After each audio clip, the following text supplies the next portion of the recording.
Here he comes, I think. I see Greg joining the hangout. Sorry. Oh, there's Greg again. Yay, everyone. So we are live, Greg, so you know. Yes, thank Get your you. lower Sorry third about that. back or whatever if you can. Yep. So I will continue where I was, you guys, with my first story of the virtual assistant thingamabobber.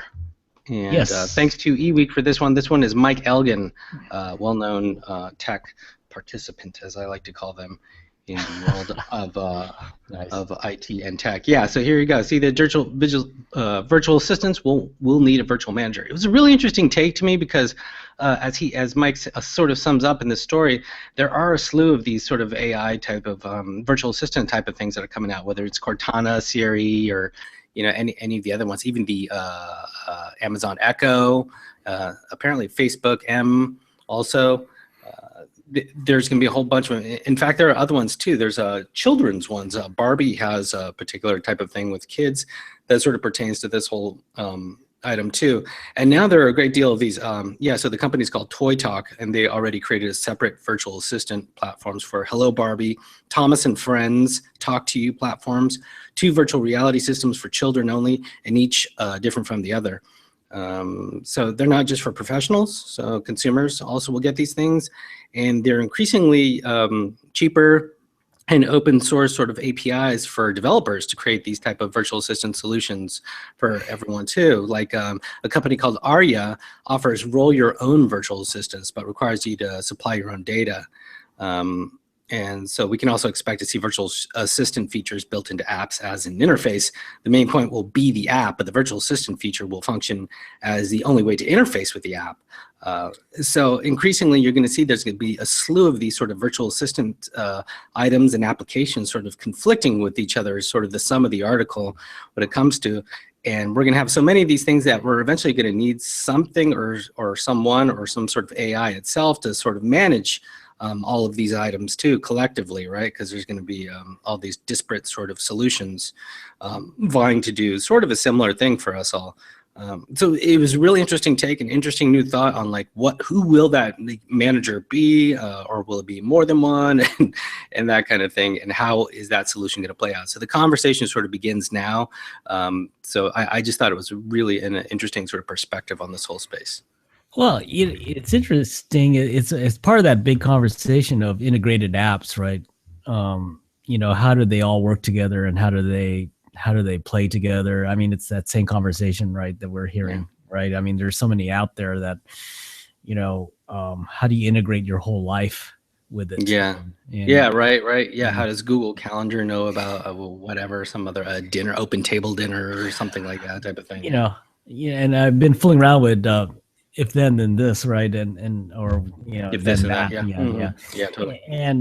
And I found that in some ways that's one way I have to connect my apps together, right? And we would push bullet and a couple other things. Yeah, that's a great analogy there. Yeah, but it's a very good point. You need a manager to manage employees eventually. I know. So, Greg, what do we got with Ben Carson happening? Ben Carson and NASA? What? Well, the Iowa caucus is coming up, right? Iowa caucus is coming up, and I kind of wanted to just talk about this. He isn't at the top of the heap for the GOP, but Ben Carson had a guest blog on Recode, and thanks to Kate Nibbs from Gizmodo for this story.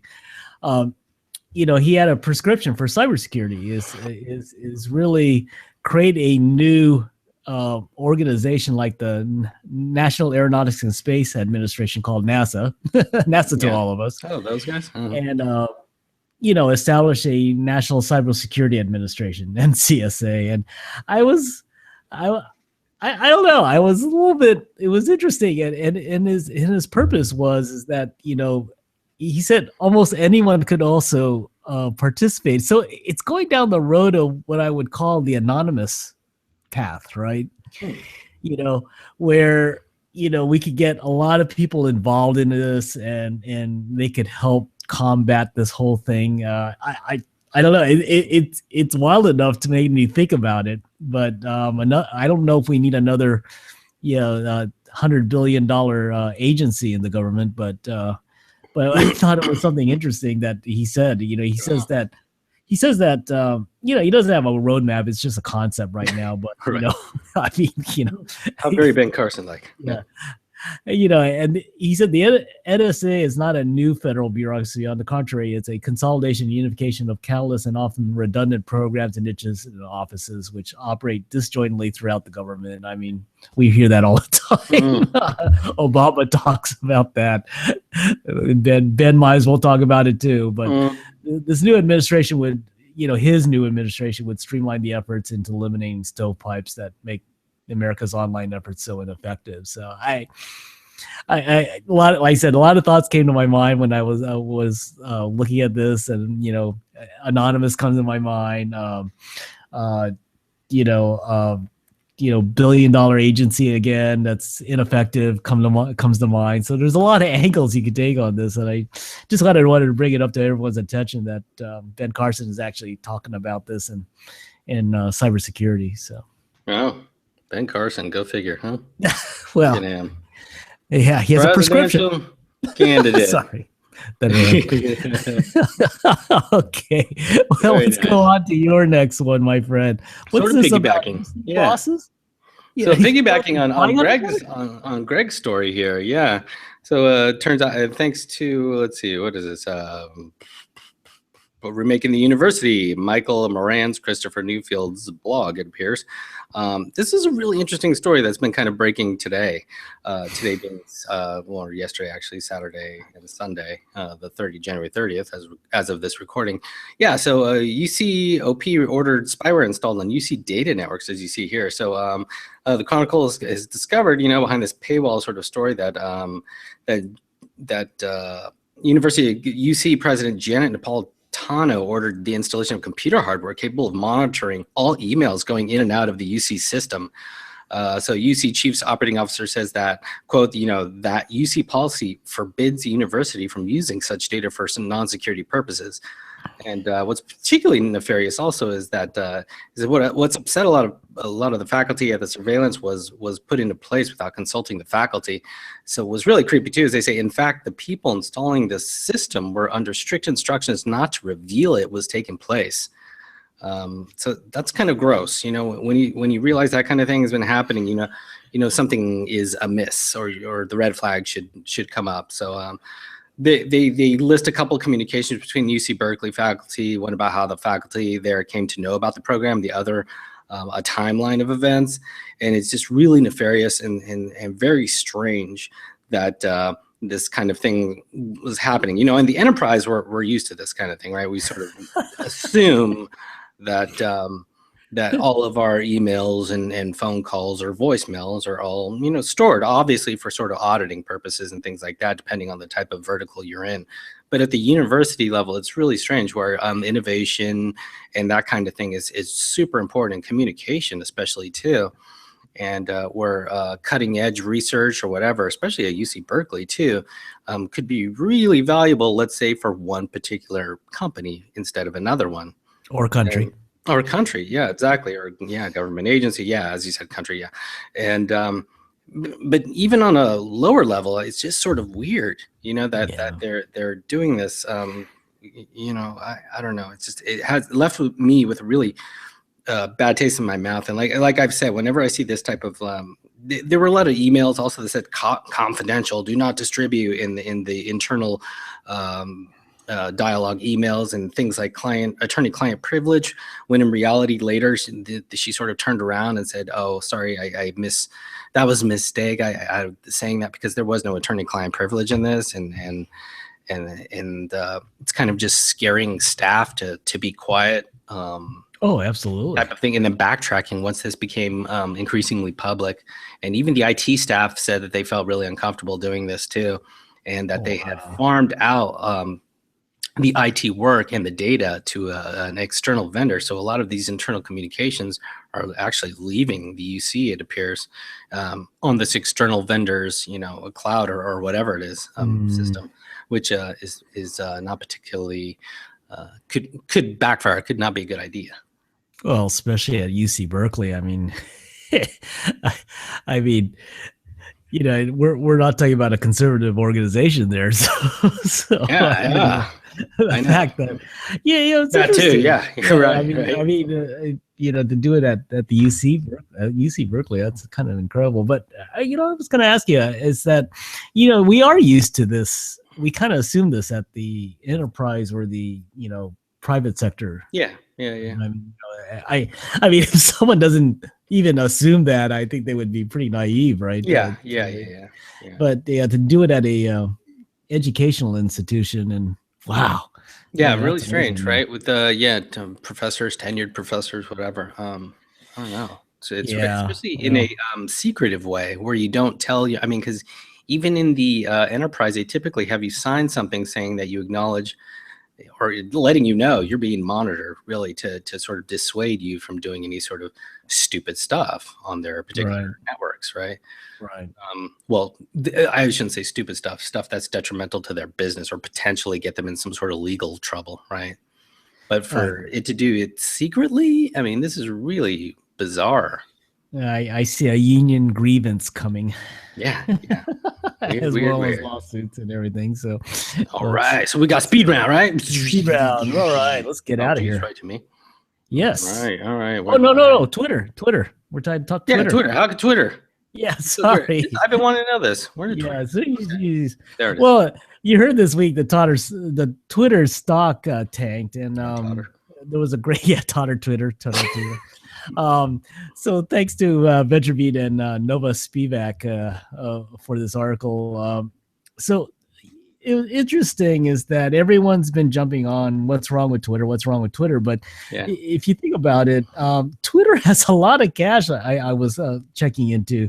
In fact, it puts them in the top 3 of cash rich companies, actually. Wow, really? Next, I think they're saying that in the sector, it's Yahoo has $5.9 billion in cash reserve, and Netflix has $2.3 billion.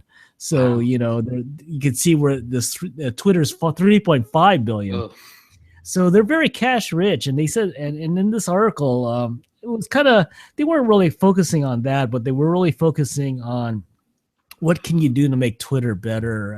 Is it, and you see a lot of these articles after the stock tanked was, is Twitter relevant anymore? Is it something that, is past its prime already? All those type of things. But and this writer went on to kind of like say, this is how we could probably make it better, and it has some, if you read the list, improving the signal to noise ratio on tweets, influence metric, it has a lot of things that like these third-party apps were providing as a through the Twitter API in the earlier days, right? Like Clout, was one that I kind of think of when I was reading some of this stuff.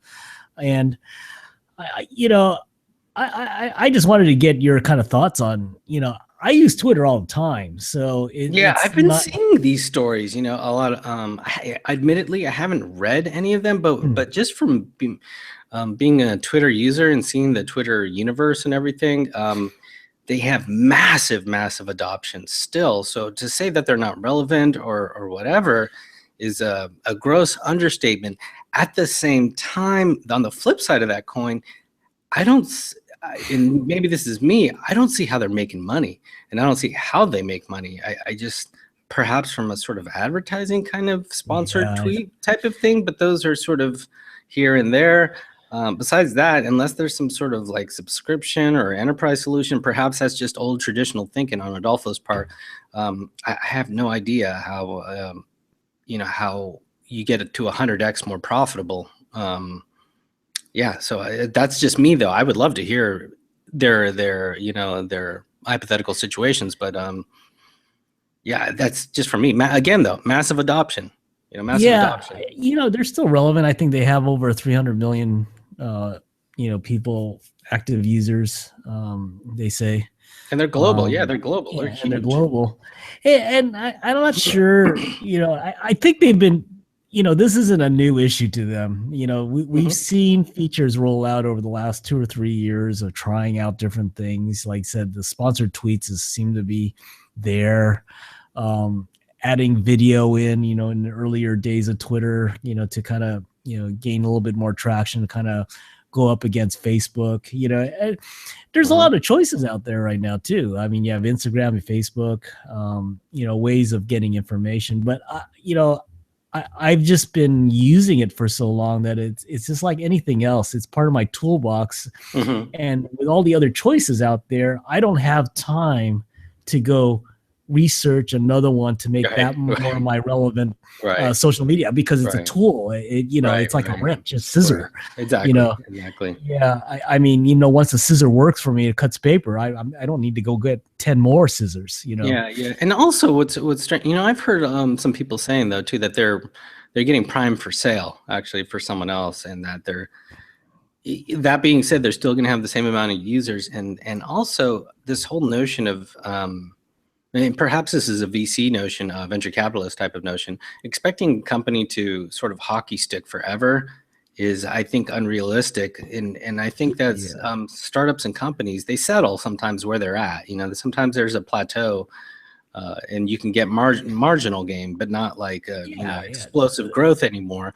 And you can see this from companies like Evernote. I think a lot of this type of stuff is happening where there was like early stage expectations for these really fast adopted startups that became, I don't know so much as large as so much as just a big user base for their particular solution. But that solution didn't have tremendous profitability or something like that in terms of like from a VC's perspective. Tremendous profitability is what I'm saying. So I think people need to reset their expectations. The company sometimes it just hits a plateau. That's their limit. There's only so many laundromats that you can have in a neighborhood.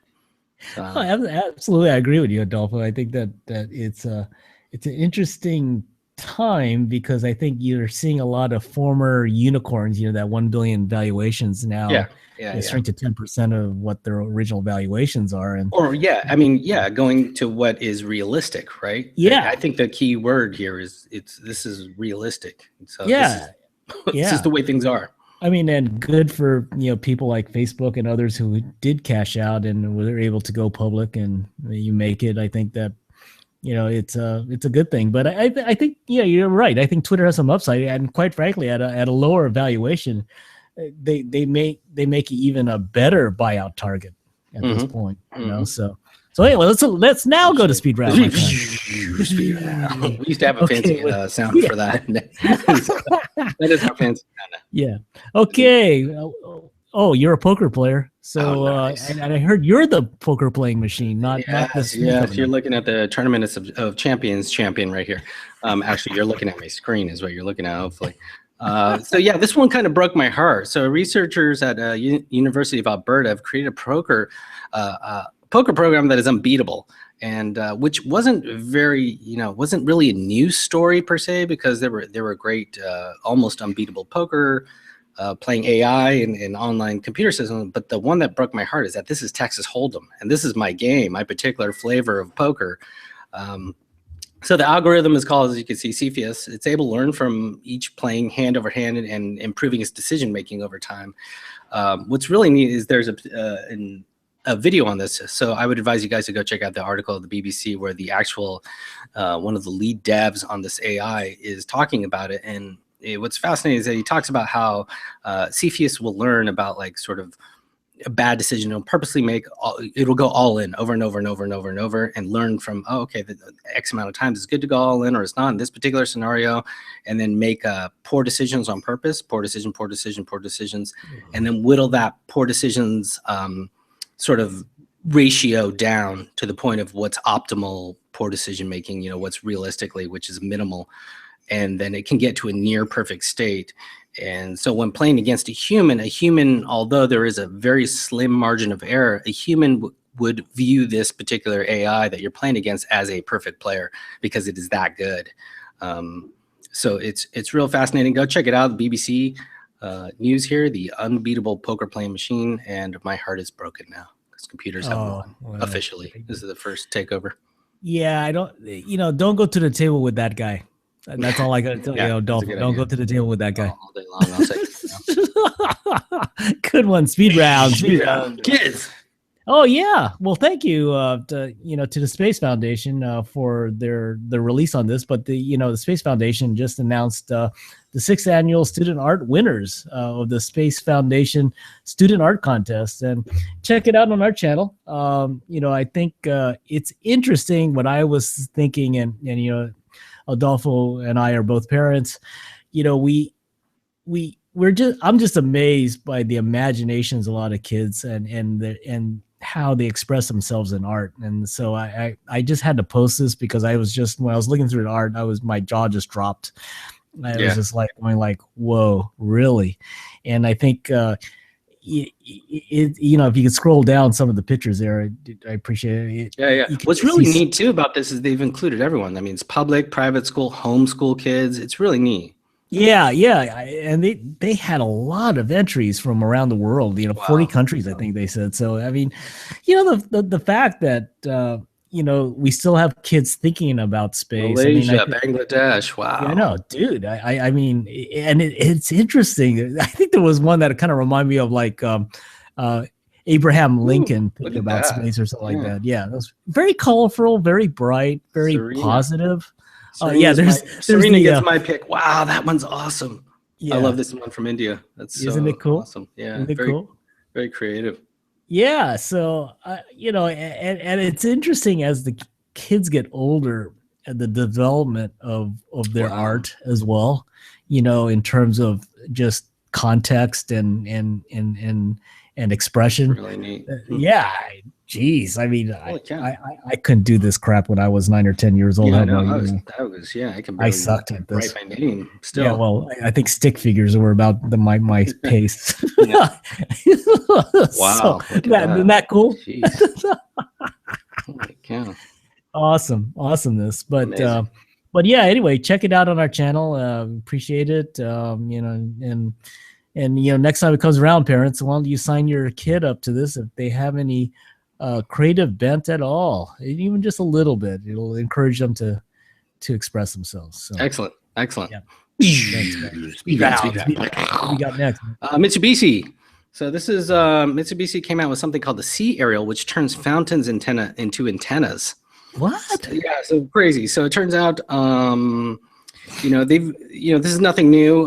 They've been doing this for a while initially, but the problem is that the spigot that the Navy's been fiddling with this a long time ago. The spigot had to be above water, and so that was sort of particularly difficult. And the spray too was problematic because it was inconsistent in terms of a signal. But anyways, when someone mentions radio aerial, it tends to conjure up a vision of something made of steel and wire. But what about one made of water, right? On Thursday, the Mitsubishi Electric Corporation unveiled its SeaAerial, which uses a column of seawater sprayed into the air to create a radio transceiver antenna. Designed for use at sea or along shorelines. It's billed as the world's first seawater antenna capable of receiving digital terrestrial broadcasts.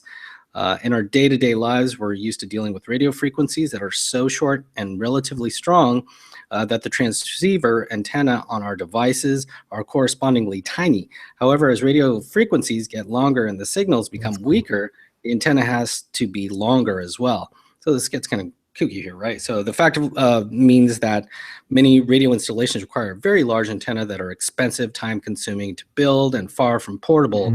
On the other hand, if an antenna could be made out of water, you could have an aerial the size of Geneva's Jet d'Eau in the time it takes to fire up the pump. When it came time to move the installation, it would simply be a matter of switching off the water and moving the electronics to another location.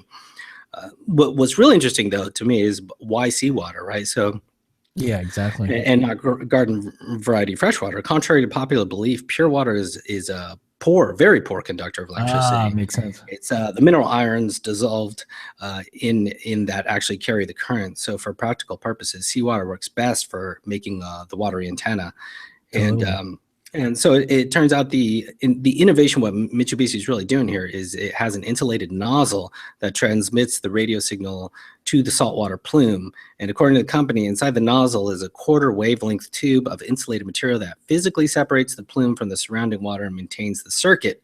Another factor is that the SeaAerial design is that though the saltwater can conduct electricity, it's much less conductive than metals, which translates into poor efficiency as an antenna material. Mitsubishi claims that by running computer simulation, it was able to determine the ideal plume diameter, allowing for a 70% increase in efficiency.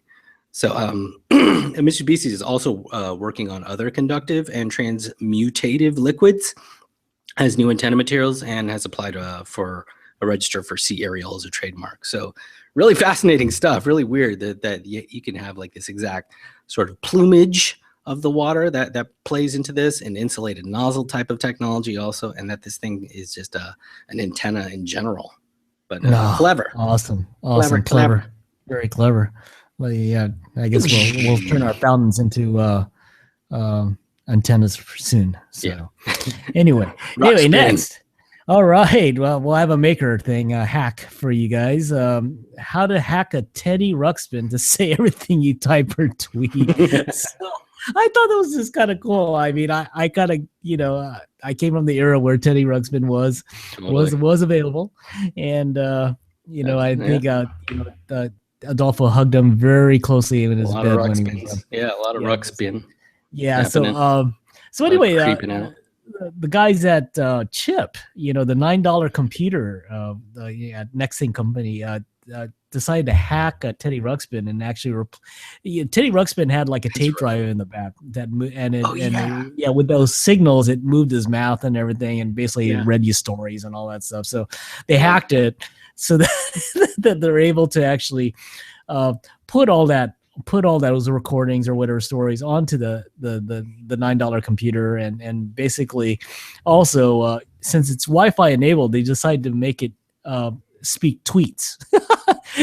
and you've seen these Twitter tweets all the time, so I'm thinking like, I wonder if I could go on eBay, pick up a Teddy Ruxpin and start hacking him and have him do this, talk tweets to me all day. And right next to me, I'll put it in my backpack going to work, bring it with me, my little buddy right next to me, talking That's tweets hilarious, all day. man. Yeah, it's pretty funny, but you can see what they did originally and how they actually modified it and updated. But I'd love to, and Maker Faire is coming up in May, so we're, these little hacks are just encouraging other people to kind of take old toys and making them new again. And you bring your Teddy Ruxpin back to life. Yeah. That's right. Okay. Tips of the week. Tip time. Yes. All right. So my first tip, as many of you may or may not know, so I'm a big fan of Agile and Kanban type of things. And you guys can Google that and the meaning of that. Basically a Toyota sort of manufacturing type of practice. And I use a particular free tool called Trello, which is amazing at Trello.com. You can go check it out to create your own sort of Kanban boards, free, unlimited amount of them.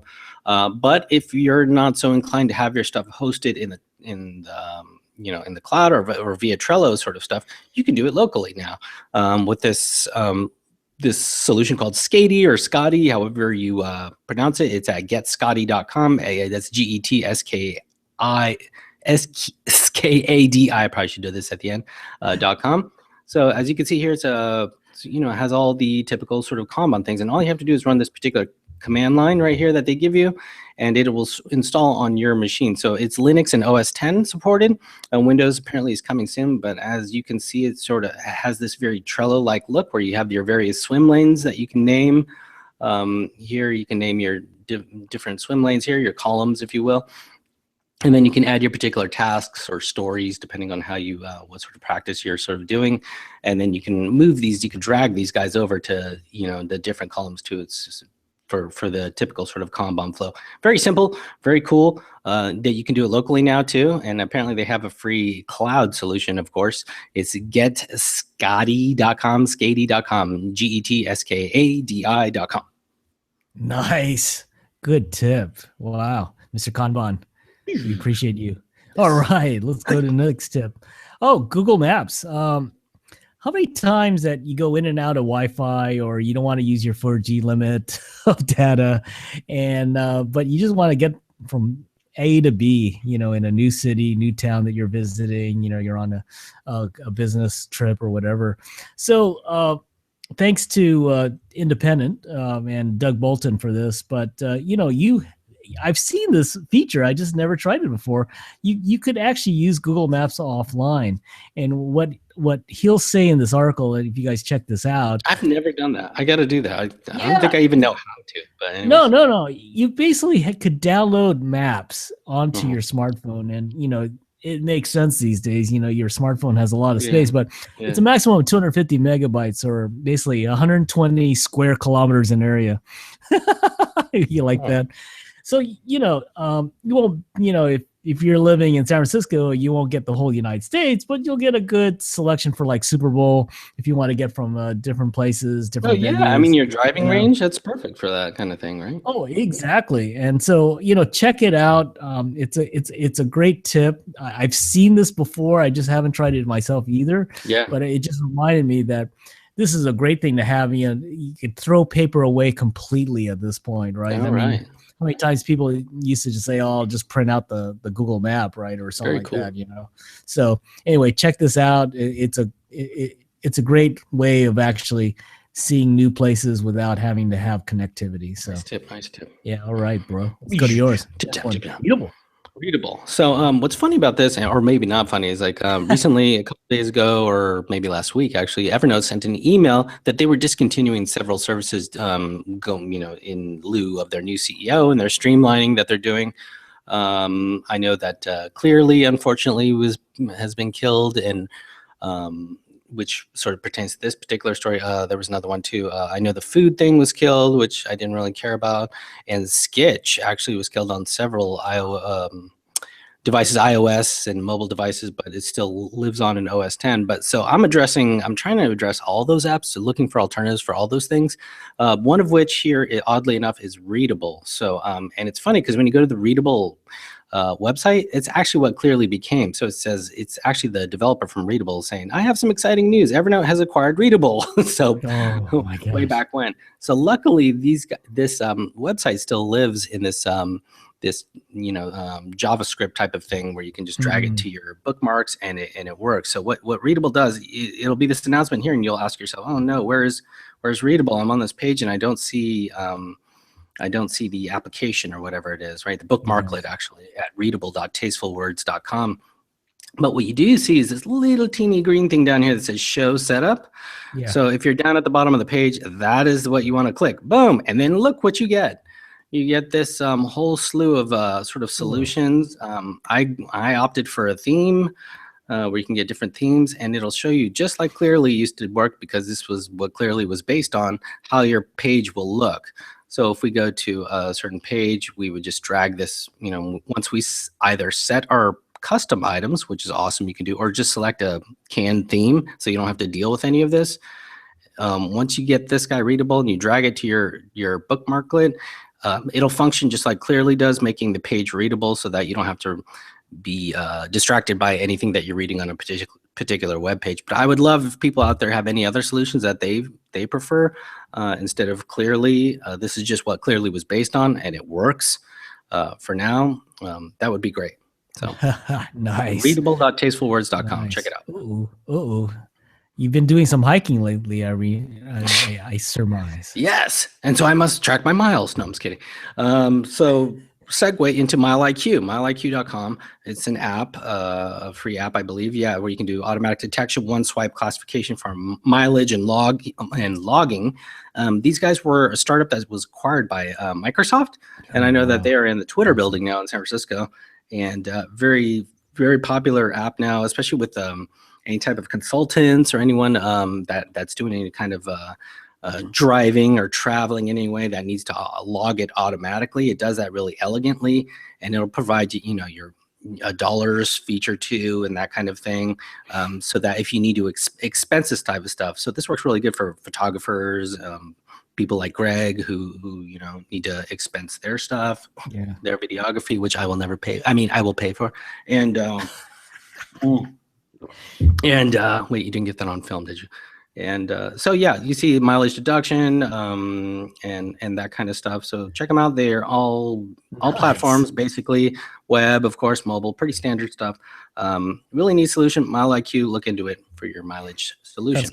That's cool. So let's see the final tip that I have here, I believe, is entrepreneur tools. And what I love about this is I'll put the URL's crazy, but just Google entrepreneur tools and perhaps Muhammad or something, or Zeef, and you'll get it. So you'll see on this page there's a slew of stuff. This guy has sort of compiled, and there's a few of these type of websites, but this one's really neat, of solutions for an entrepreneur, perhaps a single individual or whatever, developer that wants to start a company.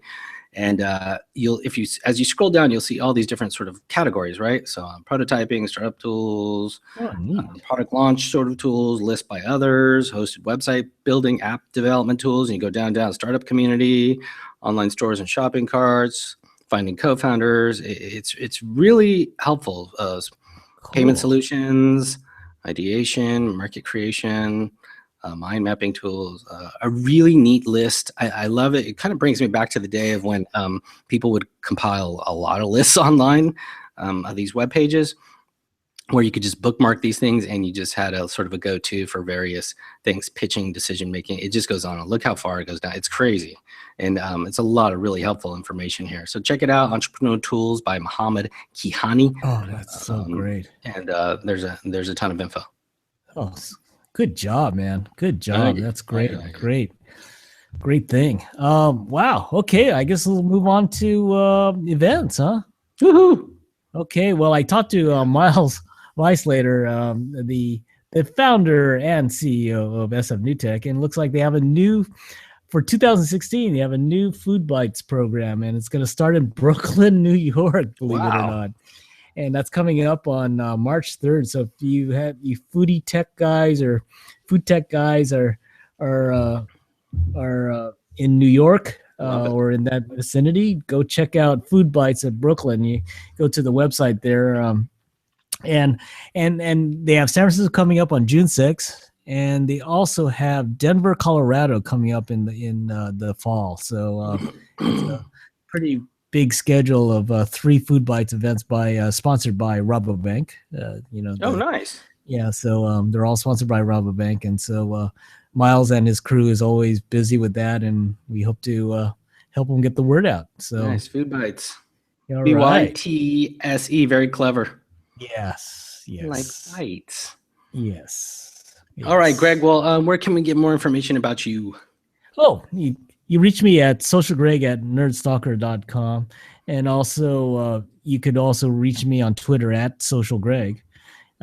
So, where can we get a hold of you, Adolfo, my friend? Adolfo, you can get me at adolfo@nerdstalker.com. If you want to email me, at aferrando at Twitter, at nerdstalker. You can always reach us. And thank you everyone for watching and listening out there. And we really greatly appreciate it. Yeah, if you like this video podcast, please like us on the YouTube and other channels that you are hearing or listening or viewing us on. So we'd appreciate that. That'll help our Adolfo's ego quite a bit. Oh, my ego doesn't need any help. Just kidding. I'm the guy who's drinking out of a bulletproof cup. This was an old one that actually says KY your life. It used to say upgrade your life or something like that. It's missing the R, and I don't know where the K came from. So yeah. So I'm pretty secure in that department. Okay, my friend. Thank you. Thanks again. Thanks for joining us, everyone. Be careful out there.